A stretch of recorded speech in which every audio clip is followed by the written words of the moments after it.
Baik, selamat pagi. Assalamualaikum warahmatullahi wabarakatuh.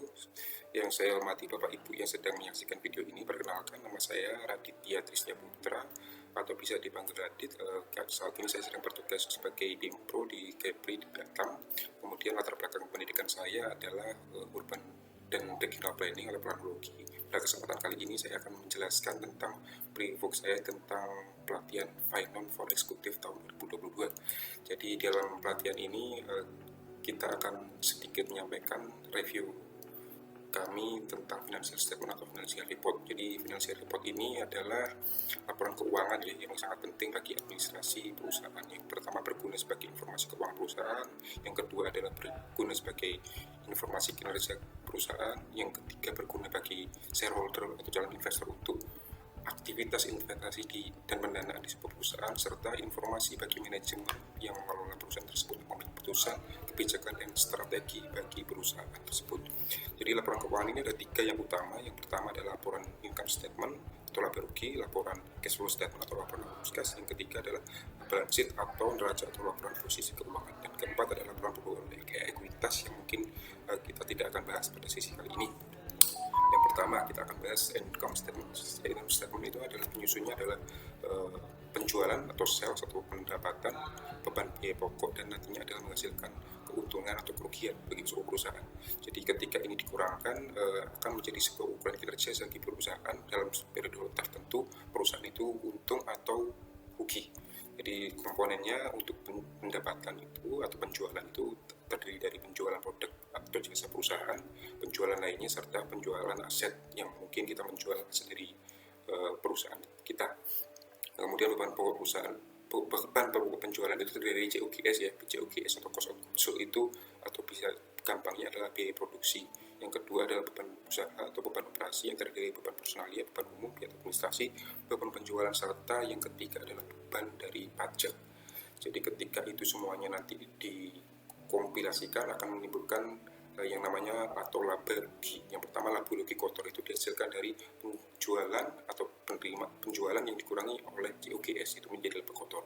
Kemudian penjualan dikurangi COGS dikurangi beban usaha menjadi laba usaha. Kemudian ketika penjualan dikurangi COGS dikurangi beban usaha dikurangi pajak menjadi laba bersih atau earning after tax atau EAT.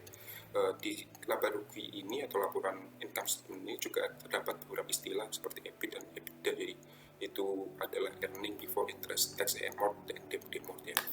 Jadi itu kita tidak akan bahas pada kesempatan kali ini. Kita langsung saja ke prinsip dari pendapatan atau laporan income statement adalah tentang delivery barang atau jasa ke konsumen. Jadi yang bisa dibukukan secara akrual ketika barang yang kita jual atau jasa yang kita sediakan itu diterima secara baik oleh konsumen.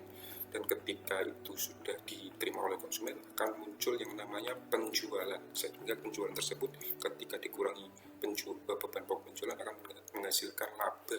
Laba itu bisa dibagikan pada pemilik saham atau yang disebut istilahnya dengan dividen. Yang kedua, kita akan bahas tentang cash flow statement. Cash flow statement ini terdiri dari 2 komponen utama, yaitu cash in dan cash out ya. Uang masuk dan uang keluar. Sederhananya adalah dompet yang menjelaskan adalah uangnya ada di dompet kita dapat uang dari tempat lain, kita uang namanya cash in, yang kita keluarkan itu namanya cash out, sehingga kita tersisa duit di dompet itu adalah free cash flow. Uang sisa inilah yang merupakan sebuah ukuran kelancaran bisnis bagi sebuah perusahaan. Jadi komponen penyusunnya sama ya, ada aktivitas operasi, aktivitas investasi, dan aktivitas pendanaan. Dua-duanya sama, cuma yang membedakan adalah masing-masing komponen di setiap bisnis itu sendiri. Ini kalau kita keluarkan, kalau kita menerima uang dari piutang, menerima uang dari uang ke konsumen, menerima uang dari penjualan, itu namanya cash in ya.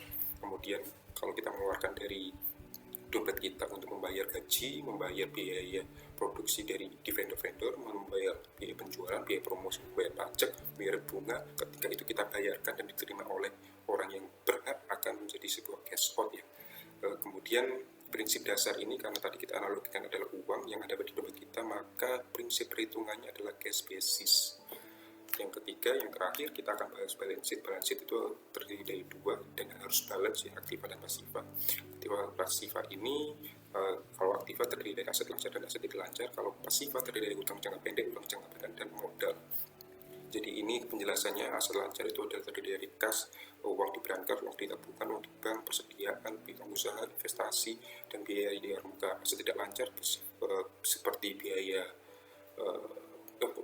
seperti bangunan, seperti tanah kita, seperti mobil aset kita. Jadi serta barang-barang yang tidak berwujud seperti hak intelektual maupun piutang jangka panjang. Kemudian modal itu adalah biaya yang sudah di-store oleh pemilik perusahaan. Kemudian ada laba rugi yang ditahan ketika tadi menghasilkan laba, maka ketika tidak dibagikan bisa dicatat sebagai sebuah modal ya. Kemudian ada pendapatan komprehensif serta selisih revaluasi tetap. Ada juga utang jangka pendek yang terdiri untuk pajak, utang usaha, serta pendapatan yang diterima di muka. Utang jangka panjang seperti contohnya adalah obligasi. Jadi prinsip dari balance sheet ini adalah bersifat perhitungan aktual dan basis, case basis, karena merupakan komparasi. Mohon maaf nanti dikoreksi apabila salah. Dari ketiga laporan keuangan itu, ketika kita ada income statement, cash flow statement, balance sheet, kita dapat melakukan analisa komparasi. Yang pertama, kita bisa melakukan perbandingan rencana realisasi, kita bisa membandingkan time series, kita juga bisa membandingkan rata-rata dengan industri dari yang kita sedang running bisnisnya. Misalkan profitnya adalah 10% bekerja di bidang developer, maka kita bisa bandingkan dengan pesaingnya, misalkan Sinarmas, Agung Podomoro, Ciputra, profitnya mereka berapa. Kalau kita below dari profit dari bisnis yang developer utamanya, berarti kita harus meningkatkan kinerja perusahaan kita di Perumas. Kemudian kita juga ada yang namanya analisa rasio keuangan, ada net profit margin, current ratio, ROI, dan segala macam. Jadi ini rumusnya cukup complicated dan mungkin kita akan jelaskan nanti pada sesi selanjutnya.